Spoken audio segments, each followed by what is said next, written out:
Hello, everyone. My name is Marco Castillo, and I'm an associate professor of political science at the New York City College of Technology of the City University of New York. Hello, everyone. Nice to see you in these different kind of circumstances. The title of my presentation is Managing Contradictions, the Challenges of Implementing Sumak Kawsay. It'll all make more sense in a little bit.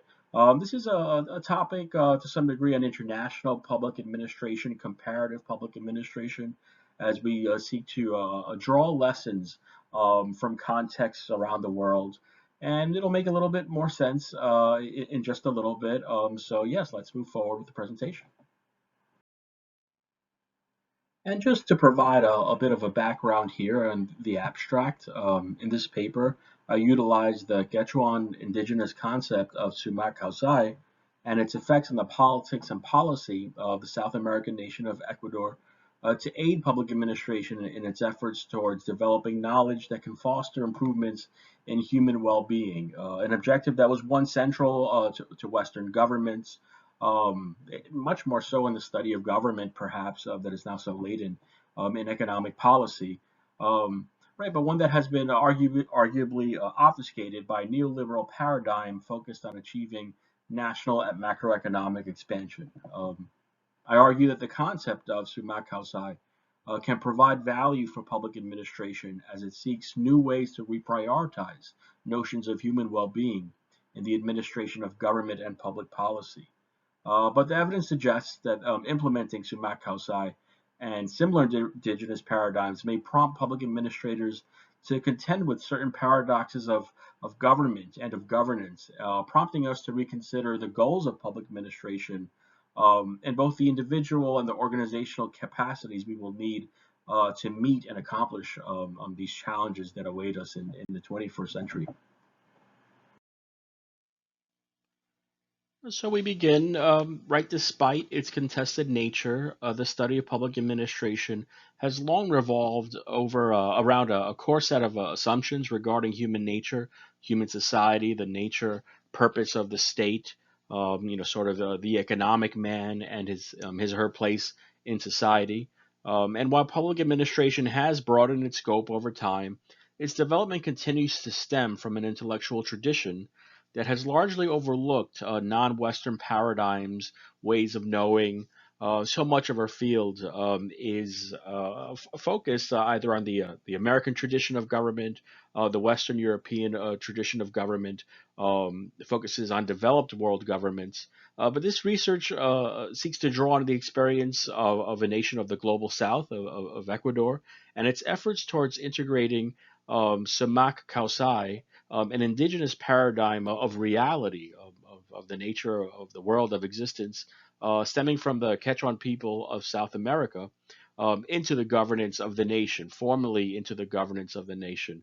Rather certainly an interesting and profound um, attempt to integrate, what is originally a spiritual, a philosophical concept, formally into the governance of the nation.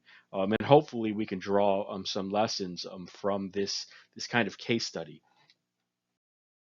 And to provide an overview, Sumak is a concept that seeks to define the good life for people. What is the objective of life for people?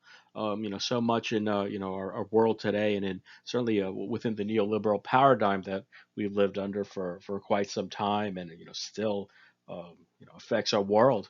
The nature of life is to accumulate. So much of the world is seen in economic terms. Nation success is seen in terms of GDP and so forth.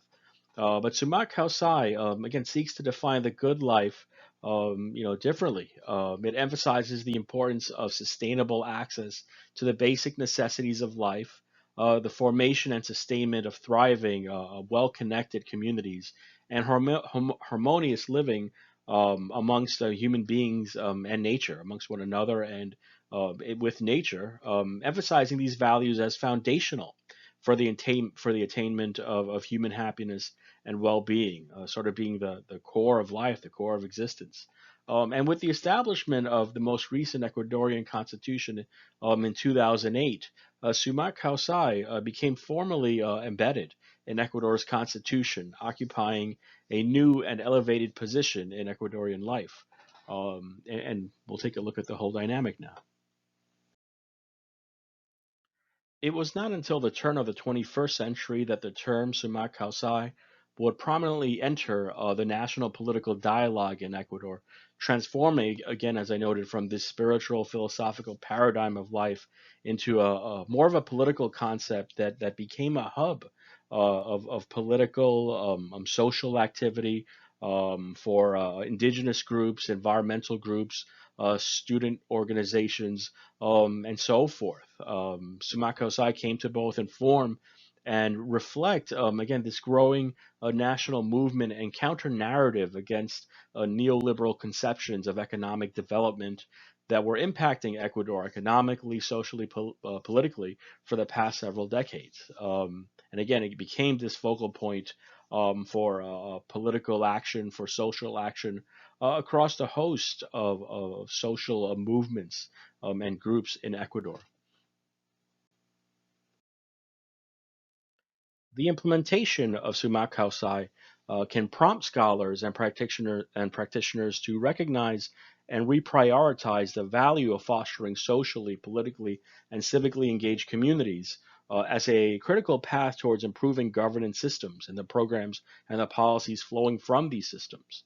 The Correa administration sought to actualize Sumak Kawsay and its emphasis on fostering human community through his administration's focus on incorporating public participation by broader sectors of the Ecuadorian populace in the formation of the nation's policy agenda, and primarily at the outset of his program of reform. Again, as we'll see that as government continues and his administration continued, certainly the emphasis of his government's actions and his instantiation of Sumak Kawsay focused primarily on issues of human well-being. But at the outset of the administration, there was certainly a very formidable attempt to draw large sectors of the Ecuadorian populace into the formation of the government's national government plan and into the reforms of the nation's constitution. At the outset of the Correa administration, the administration sought to fulfill its promise of greater inclusion in governments and in governance through his call for the formation of a national assembly that would incorporate the participation of constituents from across Ecuador in a project of reforming the nation's constitution. This project was well supported, with over 80% of the Ecuadorian electorate approving of a referendum to convoke this assembly. And certainly, this should be seen as a notable effort. And as we'll see, really characterized by rather modern and inclusive public participation practices, as we'll see. The Constituent Assembly convened on November 29th of 2007 in Montecristi, a town in Ecuador's Manabí province. Deliberated over a 6-month period in the forming of a new constitution. Again, this was the constitution that would incorporate Sumak Kawsay and this notion of buen vivir, of the pursuance of the good life in the nation's politics and policy, right into the constitution. The work of the Constituent Assembly was subdivided into several policy topic based working groups, each focusing on a different domain of issues. In many ways, the Constituent Assembly operated in a traditional fashion, like a legislature of sorts. But it should also really be given credit that in many other ways, the Assembly went beyond those very traditional kind of small r Republican norms of governance and of government and of running legislatures towards something beyond, something that incorporated more modern participatory measures, norms, and practices. This greater degree of openness that was unique to this constituent assembly could be seen in the operations of the 10 policy oriented work groups. Certainly, again, there was a certain logic to how they operated. These 10 assembly work groups broke down their operations according to a 3-step process that would help maximize the value of their deliberations, but they were also uniquely open to external input. Something that they really should be given credit for. It was quite an achievement. And again, in terms of incorporating more modern public participation practices beyond the norms associated with a traditional legislature, we should look at the second and perhaps most innovative stage of the work group's operations. It was one that focused on garnering direct citizen participation with respect to the policy proposals that they were in the process of developing. The second stage beyond the initial development of an agenda and initial ideas about sort of a policy, policy topics that they would focus their energies on, consisted of the committee's efforts in touring the country, meeting personally with constituents in various public forums, and communicating openly with citizens at these forums, directly collecting citizen proposals on policy issues that they would later deliberate on and address as a work group. Right, these live forums aimed at garnering public participation were bolstered by other assembly efforts, including being open towards the submission of letters, emails, and other forms of communications from constituents that would subsequently be considered in work group discussions and deliberations. Again, as we'll note, very different from past practices in the nation. And there were a host of other reforms. Again, these initial reforms aimed at furthering inclusion in governments and fostering public participation. Ecuador's law for citizen participation, fundamental law for citizen participation, was passed, codifying citizens' rights to participate in Ecuador's democratic process and providing for the formation of citizen assemblies and sectoral councils, new public participation mechanisms aimed at generating locally developed public policies and creating forums for communication between citizens and the government ministries affecting them. To sort of hubs for participation so that communities could communicate, again, with those governmental bodies most affecting them, those ministries most affecting them. And the fundamental law for citizen participation also provided for other democratic governance provisions. They call for the convocation of a citizen assembly of the plurinational and intercultural state, a national assembly that provided a forum where citizens could help shape the national development plan, which is the government's political program of reform. People could participate in the government's political program of reform directly through this body. And other provisions, again, that some of these that we are familiar with in the United States, instituting these mechanisms of public participation and of accountability for government, including popular amendment, popular consultation, popular recall, and other sorts of things that we see at the state level in the United States in some places, incorporating these things into Ecuadorian governance. And beyond these reforms in governance and public participation practices, there were also certainly substantial changes in public policy, particularly related to social welfare, that resulted as a result of this new constitution and this attempt to incorporate, again, this value of Sumak Kawsay as a guiding value in the governance of the nation. This incorporation of Sumak Kawsay resulted in significant shifts in how the government would conceptualize human well-being. Again, moving away from this neoliberal notion of material accumulation, the Ecuador would utilize the power of the state more creatively to improve human well-being directly. The policy shift, though, also had some public administrative implications, again, especially given the neoliberal past of the nation and the effects of neoliberalism in the prior decades on the nature of the state, really, in Ecuador, a state that had been sort of hollowed out after decades of neoliberal economic policy.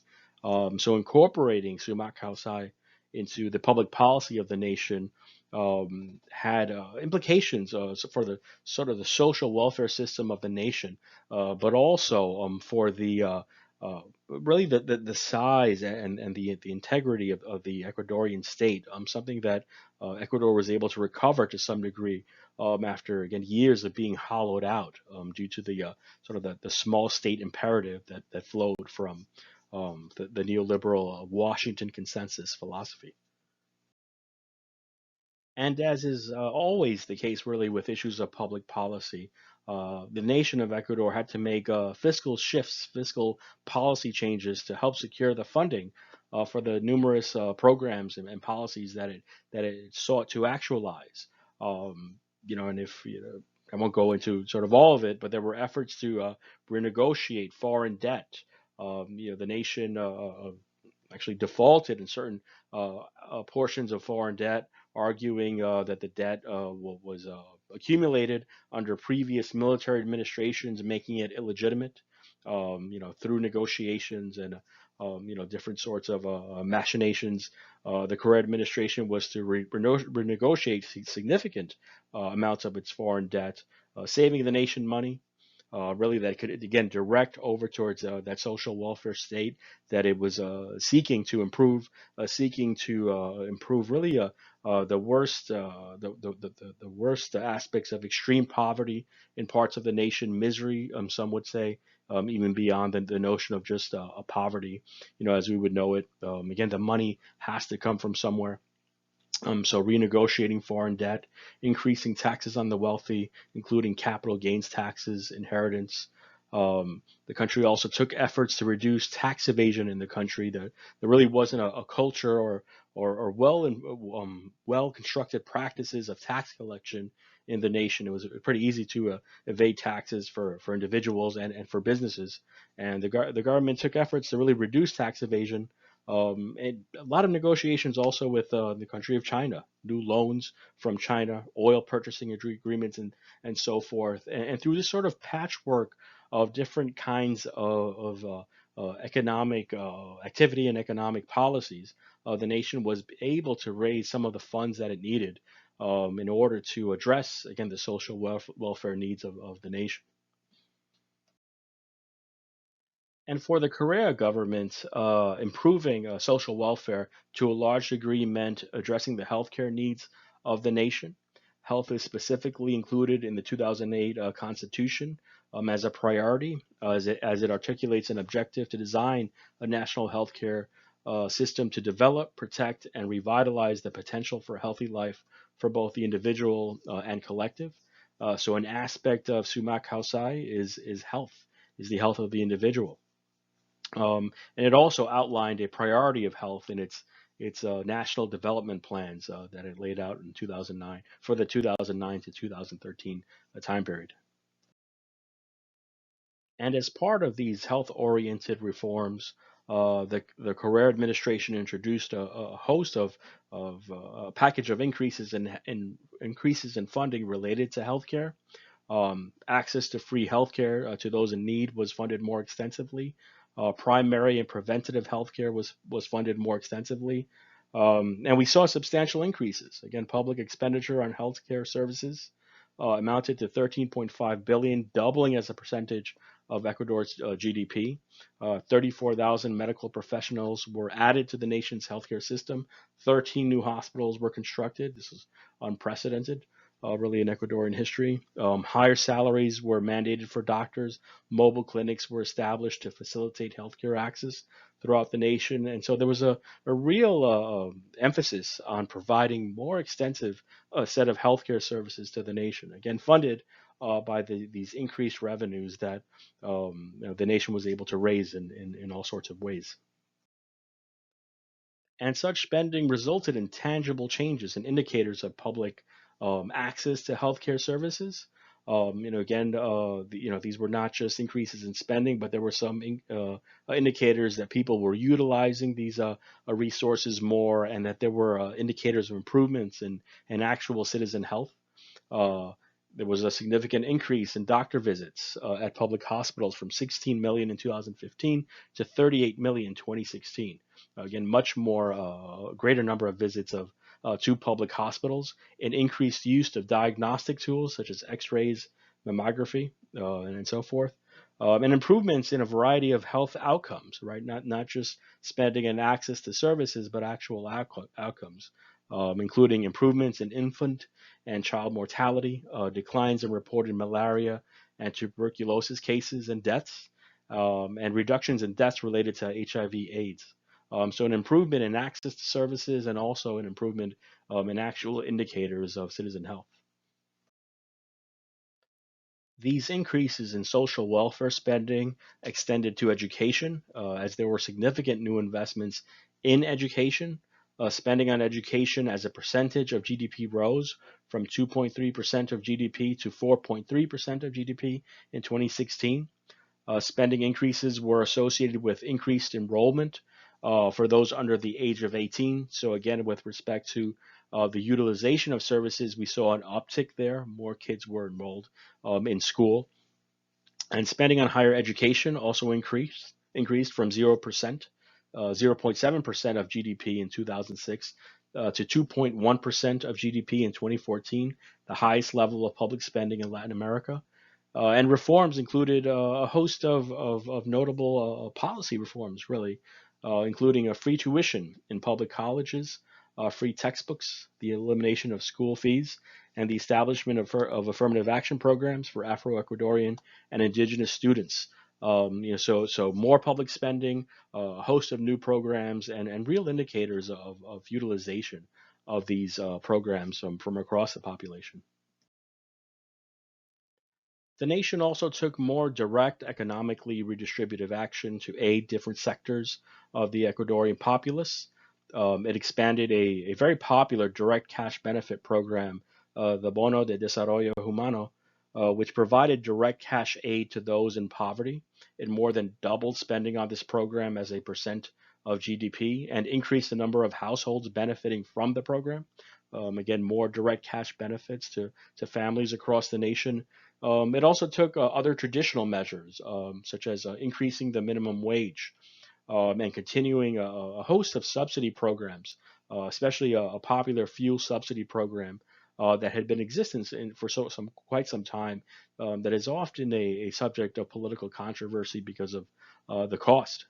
Is always an issue, but a fuel subsidy program that lowers the price of gasoline, diesel, liquefied petroleum gas, and electricity for citizens across the nation. And so the question as scholars of public administration is, what lessons can we draw from this case? What lessons can we draw from this real life case study of a nation consciously, really seeking to implement an alternative paradigm of existence into the functioning of its government? We have a real life case study here with all sorts of positives and negatives that we see, and what lessons can we draw from it? Certainly, we should recognize that implementing these alternative paradigms, an alternative paradigm like Sumak Kawsay, can result in significant changes in how a country functions, changing the way government works, and changing the goals and the focus of governmental action. Right. Certainly, I think we saw, if you see it really reflected in the public spending projects of the nation, an increased focus directly on human well-being, and that should be recognized. There were unprecedented reforms and investments in the area of social welfare, reflecting the nation's shift towards a paradigm of human well-being very different from its neoliberal past. And these were changes that were beyond just public rhetoric. Again, as we noted, there were real and measurable indicators of improved human well-being, beyond just the words of politicians and the words of a nation. But as we noted, the story is not simple and the dynamics are complex. Many of the dynamics of implementing Sumak Kawsay were at odds with the notion of Sumak Kawsay itself. And while changes represented a substantial transformation in how the nation governed itself and the nature of its public policy, many of the dynamics required a substantial centralization of governance, a building up of the administrative state that again had positives and negatives associated with it, particularly when you saw that repressive governmental activity when push came to shove, when you wound up seeing the conflicts between social movements that were against the nation's extractive economic development projects. And as political scientist Rio Francos notes, Ecuador is at once more equal and more unequal, more democratic and more centralized, radically transformed and still mired in patterns of domination that date to the colonial era. And so we see in real life here, again, this paradox that arises in implementing this alternative kind of paradigm, and really paradoxes that we face as we seek to address issues of the public good in the governing of a society and how we govern a nation. The question is, what do we deal with how do we deal with these paradoxes? On some level, dealing with these paradoxes just may mean a certain sense of acceptance, particularly in certain economic contexts. In retrospect, as we look at the implementation of Sumak Kawsay in Ecuador, perhaps we could have predicted that when push came to shove, the emphasis of the nation would be on providing for social welfare, for human welfare. And in a less developed nation, this may mean centralization. This may mean the bureaucratization of a state, particularly when it's coming from decades of underinvestment, underdevelopment. From a context of a neoliberal past where the state was intentionally emaciated. So returning to notions of the public good in more a troubled economic context like that for the state just means recuperating its power and building up a certain amount of administrative capacity so it can act to address the issues of the people. By implication, though, sort of a surprising implication perhaps is that more economically developed nations, that seek to learn something from these alternative paradigms of existence and perhaps from a deeper thinking about what are the goals of governmental activity and the pursuance of the public good.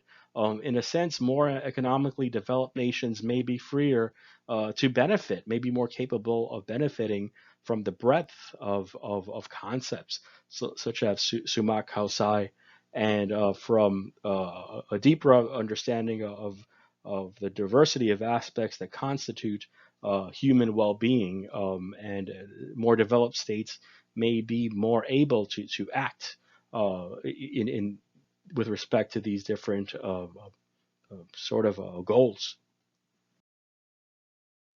And because more economically developed nations already have more intact governments, more stable governments, and more well developed welfare states, um, they can focus perhaps more of their efforts on fostering human community through the ways they function, thus addressing these other aspects of the Sumak Kawsay ideal and other aspects of what human well being means.